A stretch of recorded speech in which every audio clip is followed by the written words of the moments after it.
how to have a healthy and productive year. Sounds way easier than it actually is, surprisingly. I've really benefited from the 3 tips I'm going to share with you today, and they have genuinely helped create such progress in my life. So to start with, do a little bit at a time, and in turn, be kinder to yourself. Pick one thing you want to change and go slow and steady with it. Incorporate it slowly into your life. If it's exercise, maybe just once or twice a week. If it's eating healthier, maybe try and include just a little bit of veg with every meal.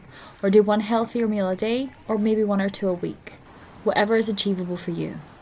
Don't get tricked into thinking that you have to do everything all at once.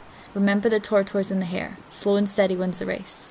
And making sure you're comfortable with each new thing you're incorporating before you move on to something else is a surefire way to make sure that you actually stick with the things that you want to keep in your life. Routines. Finding what works for you here is key.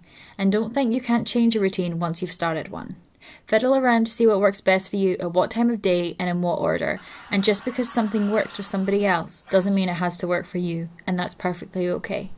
Pick different things to include and swap and change around to see what actually is important and what you enjoy doing and including into your life. Now, we all know exercise is important and so good for productivity and mental health, but something I've recently and genuinely come to realise is you don't have to do exercise you don't enjoy. For me, it was yoga. I love yoga, but always thought I had to be doing other types of exercise, lots of cardio and running and things that I just really didn't enjoy. If there's something you enjoy doing, do that. If you hate going for a run, like me, then stop.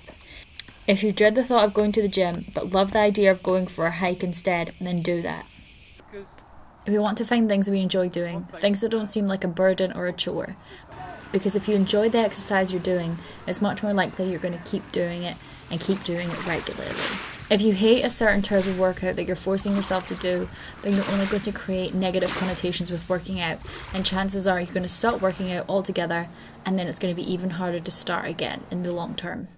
The general idea here is to be kinder to ourselves, which is something that I feel is very overlooked in today's society. We're always too busy being busy and forget to actually take care of ourselves. But I think being kinder to ourselves, more mindful, and these steps are a great place to start and a great way to have a healthy and productive year.